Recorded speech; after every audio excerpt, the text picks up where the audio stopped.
Hello, hello, and welcome to the Partner Alliances Collective. Today, I have Kai Wille, who is presenting on Partner Alliances planning for 2022. Is it Groundhog Day again, or are we actually going to do something different this year? Today is one of our sessions from one of our master practitioners, Kai Wille.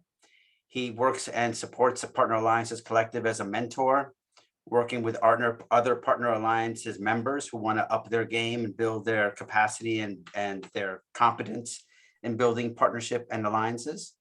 He's also one of our trainers and one of the experts in the field. And we're going to be speaking today a little bit about how do you plan for next year, what you want to do for the coming year for 2022. A little bit more about the Alliances Group or the Partner Alliances Collective. We were launched about 3 years ago. And today we are expanding into a website called the partneralliances.com website. There you can connect with others in the field, look for jobs, and take learning circles where we have small group learning circles around specific topics around alliances and partnerships. One of them, of course, is run by Kai. There's a mentoring program. He's also a mentor. I'm also a mentor. So please join us, learn about us, connect with us. We hope you enjoy this session, and I'll leave it to Kai to begin speaking about this very important topic as you start thinking about what you want to get accomplished this coming year. All right. Well, thank you, Martin. Yes, so my name is Kai Wille.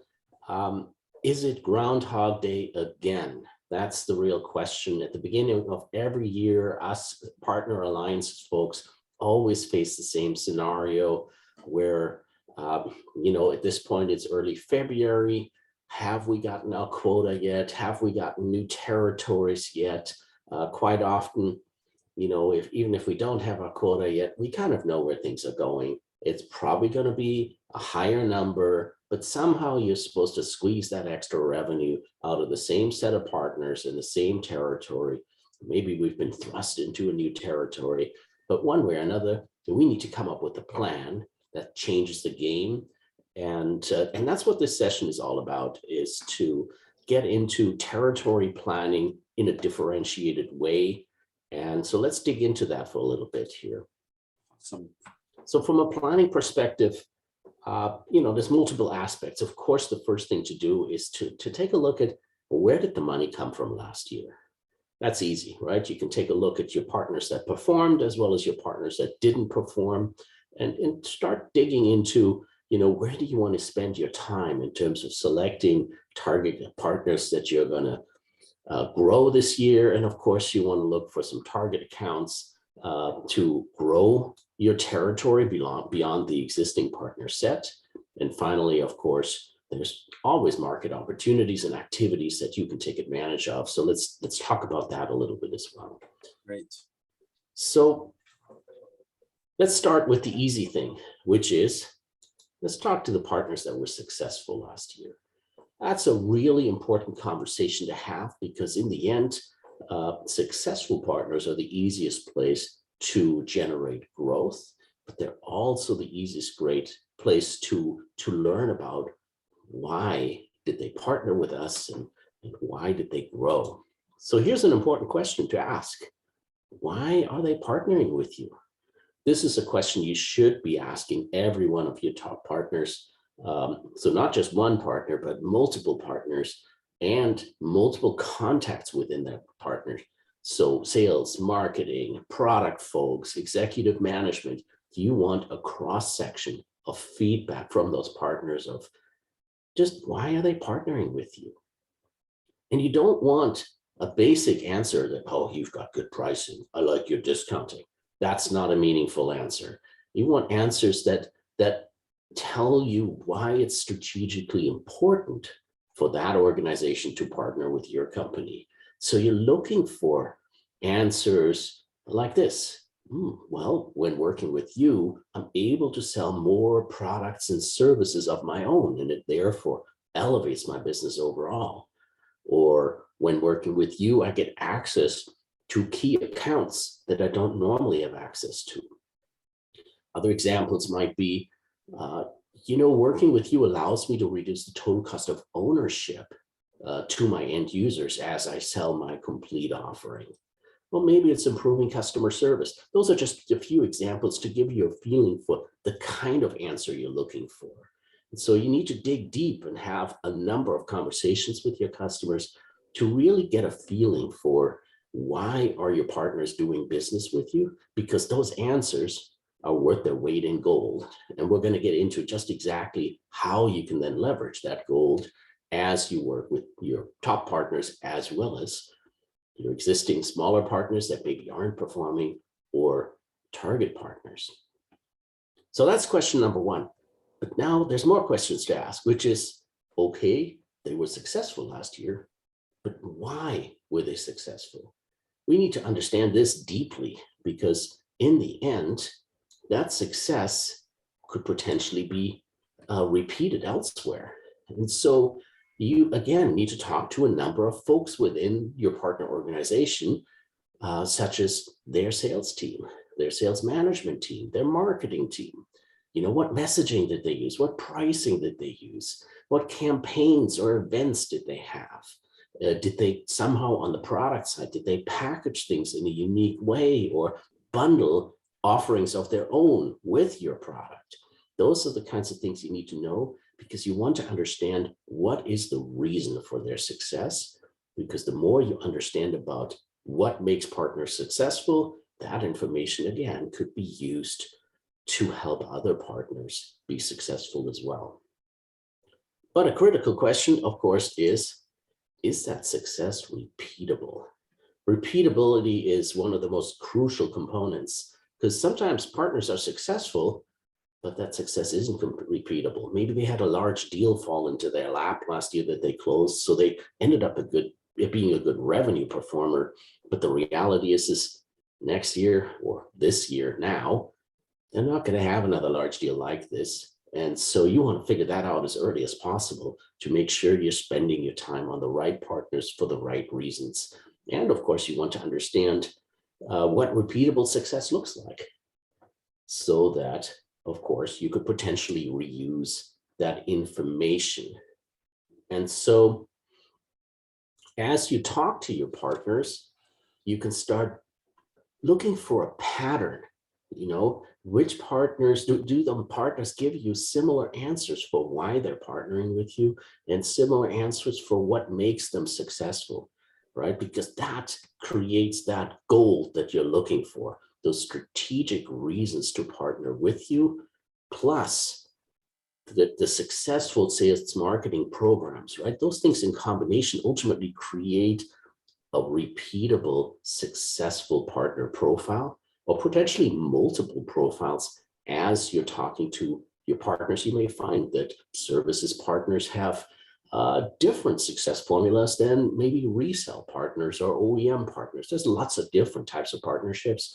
So be on the lookout for potentially different types of partners and different types of success formulas that you can translate into profiles as you speak with your partners. Yeah, that's really, really interesting. I was thinking around some ideas around your partner profile. Sometimes I suppose, Kai, that there are elements that are similar, you know, like elements around, you know, in my work, it was around like the size of the company, who ran the company, what was the culture like. Sometimes even the culture played a big part as to whether or not the partners were going to be repeatable, how they did business, what they were known for in the market space. Even though they were in very different industries, what were some of the elements that allowed us to build really strong relationships with them? Yeah, I think that's exactly right. And so we have to ask lots of questions and really be open to learning from our partners. And yeah, and what if the partners don't they don't have the answers to some of those questions? What happens if you meet with a partner and you want to ask them, well, why are you partnering with us? And they don't know. I think that's going to happen, right? I mean, you should be prepared for that to happen. I think that's normal, that you're going to come across some contacts where you're just askew for them on their price list. And maybe they sold you successfully, but they don't really know. They don't really understand strategic reasons for that partnership. So expect that to happen. If it happens repeatedly across all the contacts within the partners organization, well, that should give you pause, right? Because if you're just a SKU on their price list, well, that means you're not strategically important to them and you could be replaced tomorrow. And so from that perspective, I would not be afraid of that answer coming, but rather I would take that as a challenge to keep talking to more contacts within that partner's organization, but also the rest of your partners. Because in the end, your challenge and mission should be to learn what the valuable reasons are that people partner with you, but then to go back to all those that didn't understand it, and you've got to go and apply the Kool-Aid, right? Every one of your contacts needs to understand the value for why they should be doing business with you. So if they don't get it, well, that's a challenge for you to help them get it. But it shouldn't be pitching product and discount and price. It should be really focusing on what's strategically important here. Because, especially, features, functions, price, discount, the competition can replace you tomorrow. Right. Right. So if you find out that problem that everyone doesn't really know why, then you have to start renewing all of those relationships for sure. Yeah. And it's an ongoing mission to make sure that everyone within your partner's organization, that Kool-Aid needs to be reapplied, because in the end, there's going to be turnover within your partner's organization and new hires. And so every time someone new enters into the organization, you've got to make sure they get it. Especially if there's executive level changes, a new executive might come in and have a great relationship with a competitor of yours. You can't let that undermine your business.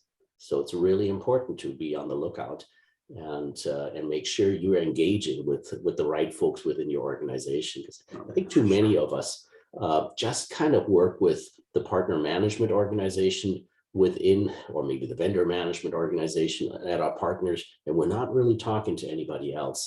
And that can be very dangerous downstream as the partners organization evolves. That's so true. All right. So now let's take a look at our unsuccessful partners, right? So we've talked to our successful partners. We know the strategic reasons to do business with us, and we know how to repeatedly get success going. So now the unsuccessful partners, what do we do about those guys? This is an important aspect, just thinking about the good old 80-20 rule here. Unsuccessful partners, why are they unsuccessful? Well, obviously they didn't bring us any revenue. But quite often what I'm seeing is that we're spending an awful lot of time on unsuccessful partners because they make noise. They call us, they send us emails, they make us do work. But in the end, they're not closing any business. And so they might be taking up 80% of our time, even though they're only giving us 20% of the revenue. Yeah. We cannot allow that to happen. So we need to ask our questions once again. And a very similar question, right? Why are unsuccessful partners partnering with us? We should be open to learn here, right? Again, talk to multiple contacts within that partner. You want to understand, why are they here? Are they just here due to legacy reasons? Or are they here because somebody signed them up a year ago for one deal? What's the reason they're here? And be ready for bad news, right? But ultimately, while you're talking to them, try to figure out, is there potential there, right? And so the only way to figure that out is to dig into, well, just why did we fail? And I intentionally put the word we in there in addition to they, because it's not necessarily always the partner's fault that things didn't go well. So true. It could be your services, your support, your product, all kinds of things could be going on that cause the partner to perform poorly. So be open to understanding what those reasons are, because the more you can learn from failure, the more you have an understanding of how to prevent it. And so in the end, of course, as you're talking to your unsuccessful partners, you're looking for that gold profile that you created out of your successful partners. Well, you may find that some of your unsuccessful partners actually have great potential. They match your success formula. And if you only gave them some love, maybe you could turn things around. And so this ultimately means that you need to go through some partner triage. Of course. And the triage is very simple, right? We want to find the partners that match our successful partner profile, and they become our investment partners. And well, ultimately, there's going to be some partners left over where we just don't see any potential. And that's an opportunity to really start figuring out, what do I do here? Because if these partners that are not generating any revenue are eating up your time, you've got to stop the madness. And so that means having hard conversations with your partner as well as your own management team about stopping it. That could be meaning canceling or terminating contracts or whatever it takes to stop them wasting your time. Because by the time you're done, 80% of your time needs to be invested into your growth partners out of your successful partner list, as well as your investment partners. That is so true. And almost like conversely, like the last question, what if the partner doesn't know why they were successful or unsuccessful? I mean, how do you manage that conversation? And what do you do to kind of turn the tables on the success and making them more successful? Yeah, I mean, the key ingredient is to look for, do they match any one of your profiles where you see an opportunity for success? Mm-hmm. And after all, you have an understanding of how successful partners are winning, right? That's why I had you talk to your successful partners first, because that recipe for success, you have it. So maybe you just need to share it with them to help them turn things around. And so this is important to they have to match the profile, right? Otherwise, you're wasting your time. And of course, you have to use your strategic partner reasons to do business with you to make sure that the partner engages with you, right? They might have to be re-excited for why they should be partnering with you. And that should get you good engagement if the profile matches. But that's part of why I say, be brutally honest with yourself and with the partner, because if you don't see that they match any profile and the partner doesn't give you any reason for why they should continue to be there, well, then you do need to, be that shrewd player that says, okay, you've got to go. And so, that's ultimately the cold hard fact that we have to live with. And I think too many of us are failing at that. And so we end up with hundreds, sometimes thousands of partners in our partner ecosystem that are not performing at all, and they're just wasting our time. And that's not going to be helpful. And then I was just thinking around, like, when you have the partner profile, do you also have the time horizon? So maybe you have a set of like, what are the good partners, and then how they should be in, let's say, where they should be in 6 months, where they should be in a year, where they should be in 2 years, some kind of life cycle. I think that's part of the business, the quarterly business review and the annual business plan, that, for those partners that are ready to engage with you, whether or not they're investment partners that you're looking to turn around or your successful partners, there always should be a business plan that says, here's what we're going to do. And the success profile then has some kind of, it's not a static profile, I guess is what I'm getting at. It's not, it's a success profile, but it has a time horizon. So you kind of get a sense of what the growth is. And each partner is on their own timeline, right? Because the ones that are really successful already, that's wonderful, but that doesn't mean you stop, right? Because for successful partners, there probably still are some of their sales reps that are not actually selling your product, or there may be products they're not selling. There are certain geographic regions that are not selling your product, and you need to keep making sure that they're fully engaged with you. And that's usually the easiest place to generate growth. For your unsuccessful partners, at least you already have a relationship, contracts in place, and you have that formula of success, but you need that partner to get engaged with you and build a plan with them, and make sure that during your QBRs, you keep checking to see, are they executing to your success formula and turning things around. That must be a difficult thing. Yeah. Because you can have partners that show promise, but then you're just not getting that engagement. I can see people asking that question also. Yeah. And so for partners that are really on what I would call a recovery plan, I don't just wait till the next QBR to check in, right? I sit down with them, we build a plan together, and the together is a really important aspect, right? Both companies need to deliver value here and execute on specific tasks. And I would be checking in and having regular calls with them, maybe every other week or something like that, to keep putting a finger on the pulse of, are they doing the things they promised to do? And are we making the progress that we said we would make?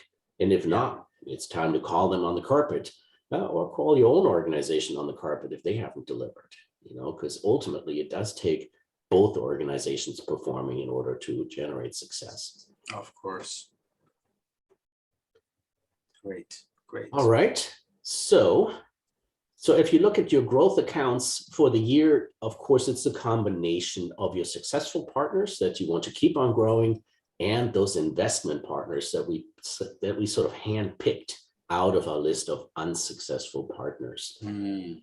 And so the engagement strategy and plan for 2022 is really to execute on that formula of success that you learned from your successful partners. You want to make sure that that's being deployed far and wide with your successful partners, but also with your unsuccessful partners that you're investing into.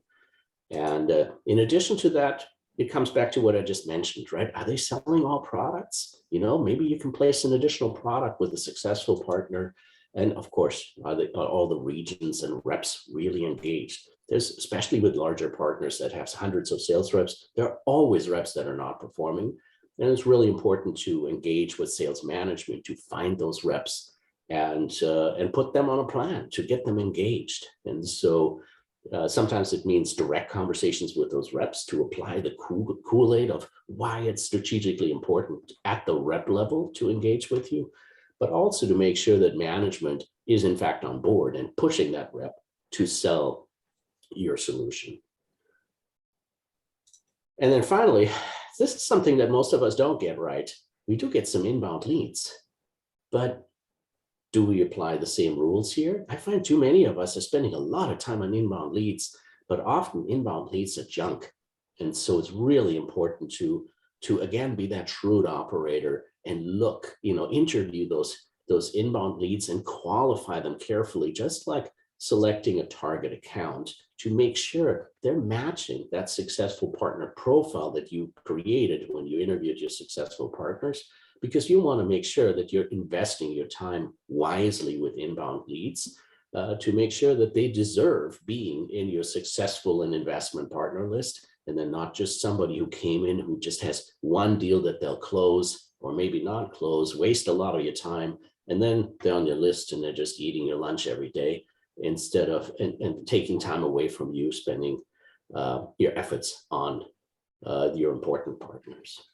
I think that is a super, super great point. I remember in my alliances work, we were approached by a huge multinational retailer in the electronics field. I won't share their name here, but we just bent over backwards. We spent almost a month on an RFP trying to get them into the fold and trying to close a deal with them. It was in Mexico. I flew there. I was there for like 2 weeks. And really where we made our mistake is not only our success profile, which we had a sense, but what we hadn't done is connect the success profiles that we had already, the companies that we had partnered with that we knew were a success. We had already sort of connected them to the strategy, but we hadn't thought about, okay, when someone calls in, how do they relate to that success profile and the strategy that we have as we expand into new markets? So we wasted so much time.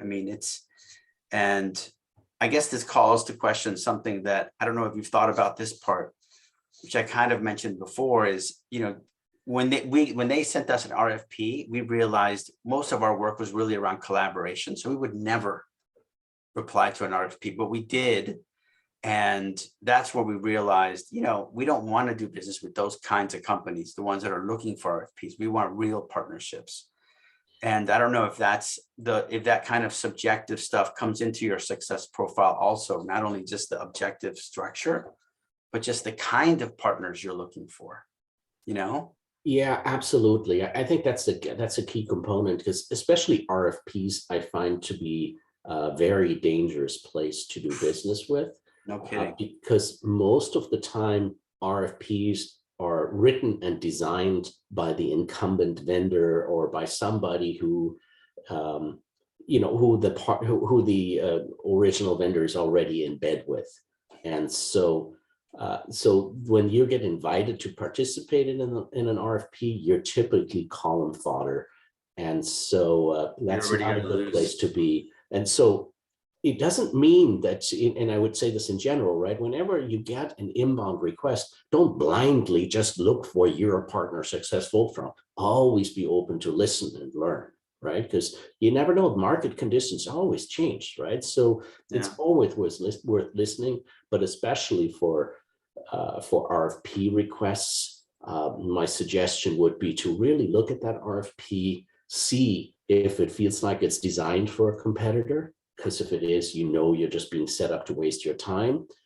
And I would only reply to an RFP if I feel like I'm going to disrupt the process. You need to go in there and answer questions in a different way that unhinges some of the competitive locking that whoever wrote that RFP for a competitor wrote, to change the conversation and change the game. And you and I could probably have a whole session on RFPs oh, at yeah, some point that's, down the road. keep that one, make a note of that one for sure. Yeah, All totally. right. So what about target accounts? Yes, How do we select some new accounts? And my answer to that would be, well, you know what your success formula looks like, right? You know what kind of partners are successful. So you want to look for partners that match that same success profile. But beyond that, you've got a great opportunity from an engagement perspective. You don't want to approach those partners talking about your wonderful product with those great features, functions, and the wonderful pricing and discount you have, because that's not differentiated. What is differentiated, though, is the strategic reasons for why your top partners are doing business with you. If you picked partners that match the profile, then that strategic value is really going to matter to these target accounts as well. And that's going to change the engagement conversation from the very beginning. And in addition to that, once you have engagement, well, you've got a formula for success on how to get them to execute from a sales marketing perspective. You can help them with packaging and bundling and all of those things. And that's going to also enable that partner to be successful much more quickly. And in addition to that, the partner really will appreciate this. When a vendor comes in with messaging that resonates, and then a success formula on how to execute and generate success, that level of professionalism, partners love. Because most vendors come in, they're talking about features, functions, feats and speeds and discount and pricing, and nothing is connected to how to actually be successful. And so there's a great way to change the game and really make target account hunting be a very fun thing instead of that awful cold calling sort of nightmare that many of us seem to go through. oh, yeah, All right. sure. So we selected our growth partners. We've gone after target accounts, but there's one more thing to do, and that is to kind of take a more holistic view of our territory. And that is to kind of take a look at, well, geographically speaking, are we represented and are generating significant revenue in our major geographical markets? I see too many of us that maybe have the West Coast as a territory spending time in Bakersfield and Fresno. Those are not the major markets, right? We can't spend our time there. We have to be focused on major geographical markets because that's where the bulk of the cash is going to come from. If you had Latin America as your territory, don't be hunting in Peru, right? The money is in Mexico and Brazil. And so Paraguay is a nice place, but you're not going to get rich there. That's so true. And so beyond that, of course, there's also the vertical market perspective, right? Understand your solutions, understand which vertical markets your technology or whatever product you're selling is relevant in, and make sure that you're investing your time in the markets where you have differentiation, where we have real unique products, but really there's need in that market to solve problems that your product solves. So both the vertical and the geographic view, I think, is really important as you assess your territory and look for white space where you have more work to do to grow revenue overall. Yeah, excellent. Excellent. I love the geographic review. I think your comment around Latin America and smaller markets and knowing where you're going and not getting yourself veered away. And if you do at all work in those smaller markets, which are the bigger players that maybe do business in all of them, there's Right, good work there. Really, really good work there. Yeah, maybe distribution is a nice place to use to go into smaller markets, Right. rather than going for direct. Exactly. partners. That's exactly what I was thinking. Mhm. Distribution relationships. And that could be part of the 100%. strategy as you think about your geographic view. Yeah. Yeah. All right. So finally, let's talk about some market activities that may be going on that you can leverage as part of your plan for this year. The first thing is to take a look at key events. Every industry seems to have some sort of industry event. We hope the pandemic will die down so that in-person events will be possible. And so there's a great opportunity to show up with a plan.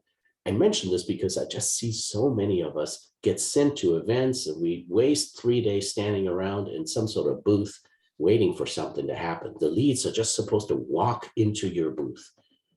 And that's not going to happen, right? Especially from a partner and alliances perspective, that's not reality. What can happen though is that you prepare for the events in advance. You take a look at your target accounts. You have a great opportunity to meet up with them for a cup of coffee, for a nice conversation, right? You can also hunt for target partners. Many of them might be exhibiting at the event, which means they're in a booth. They can't run away. So you have a great opportunity to simply walk the floor with focus, right? You don't want to stop at every booth. You want to stop at the right booths where you've done some work in advance. You know who to speak with. Spend some time on LinkedIn. Make sure you know what the VP and the CEO looks like. Because if they're walking around, go talk to them. And even better, most of the time at industry events, it's the CEOs and VPs that are giving some sort of presentation. Make sure you're sitting in that presentation. You're listening to them, because afterwards you can walk right up to them and thank them for the wonderful presentation they gave, ask them an insightful question, and engage in a conversation. It's such a wonderful place to get direct access to executive level folks at your partner that otherwise might be difficult to get in front of. And then finally, of course, attend the industry talks. Make sure you're up to speed on what's happening in your industry so that you can speak credibly in front of your partners and be respected for just your know-how of what's happening in the industry and why your solution is so much more relevant because of what's happening in the market. In addition to that, your own organization might be planning an event. This is a great partnership opportunity. I find that so many organizations get this wrong. They're just planning the event and inviting their customers, but they're sort of forgetting about the partner opportunity. This is a place for you to speak up and find a way to bring your partner into the mix. Because if the partner is there, they could potentially sponsor the event, but also they can then engage with your end users and meet with your executives. And I found that partners find the opportunity to attend a vendor event to be extremely strategically important. And it in fact solidifies the relationship between the partner and your company. So definitely take advantage of those. I find too many of us are just ignoring that and was wishing those events go by quickly when there's such a wonderful opportunity to lock your partner in long term and make them feel the strategic value because they get to meet with executives at the event and things like that. And then finally, the dreaded QBR. So many of us just hate QBRs, when QBRs are just a wonderful opportunity to change the game. The key ingredient is to have a plan for your QBR. At the beginning of your year, you should be sitting down with your partner and setting a plan for the year and documenting the specific things that you and your partner are going to do. You should have regular checkup calls, but when you have your QBR, it shouldn't just be you and the partner manager sitting there having a QBR. It should be you and your executive team and the partner's executive team sitting down and talking to the partner. I'd also suggest inviting people from marketing, from product management, from the services organization. They should all be there, from your services organization, that is, because you want your own marketing people to hear from the partner of what's working, what's not working. You want your support people to hear how the partner is succeeding or failing with your support organization. You want the product people to hear how the product is succeeding or failing for the partner. It's a wonderful opportunity to really exchange information and make sure that there's executive buy-in from both sides in the partnership, and of course, make plans on what's going to get better. And don't be afraid to put your finger into the wound, right? If the partner said they were going to do things and they didn't do it, it's time to call them on the carpet. Nothing's better than having the executive team from both sides on sitting there and saying, hey, we said we would do this. How come we failed? You know what? It's really going to motivate people to change that. And of course, I would always make sure the partner knows in advance that that's what the kind of QBR it's going to be. Because you know what's going to happen is this, your partner people are going to try to make sure that they get all those things done, because the last thing they want to do is look bad in front of their own executives. And so it's a great opportunity to just motivate the partner to get things right. And it elevates the partner relationship when you get executives on both sides to sit down with each other. Not sure that you can get everybody to travel yet, just because of the pandemic, but at least it should be a webinar with cameras on and people presenting and talking. And of course, always be on the lookout for change within your partner's organization. There's always change there. You have to be looking for it. How is their strategy changing? How is their staff changing? How are their products changing? What's changing in the market that might be affecting the partnership? You've got to be looking for that on a regular basis, and QBRs are always a good place to talk about what's happening in the market, in the industry, to products on both sides, and openly address changes, risks that you might see, and see how both sides see it to make sure you're driving the conversation forward in a proactive way rather than being in the back seat of a car. That was great. Very, very good. Very important. QBRs are a key element. And doing them right is an art in itself, for sure. For sure. Yeah, you know, I find that I build a QBR deck at the beginning of the year, which is really the partner planning deck. And now for each quarter, when it's time to do the QBR, it's just a question of refreshing those slides, because your plan that you made for the year, as you get into the QBR sessions, there shouldn't be a monstrous amount of change, right? If there's a lot of change, then well, what was wrong with your original plan, right? So, you know, because I think a lot of us are spending a lot of time thinking we need to build new slides, a new deck, when really it should be a refinement of a plan that you already have. Oh, yeah. And so from that perspective, QBRs don't have to be that horrible, painful thing that many of us feel. If we have a plan in the first place, then it's just a matter of revisiting, revising, updating that plan, and checking to make sure that both sides are still on board and executing to that plan. Yeah, that makes perfect sense. I love that idea. That should be very useful for our members, for sure. For sure. Anything else on this? I think that's it from me today. I appreciate everybody spending some time listening to this. Feel free to reach out to me anytime if you have questions on how to execute on this, and I'd be happy to chat with you individually to help out.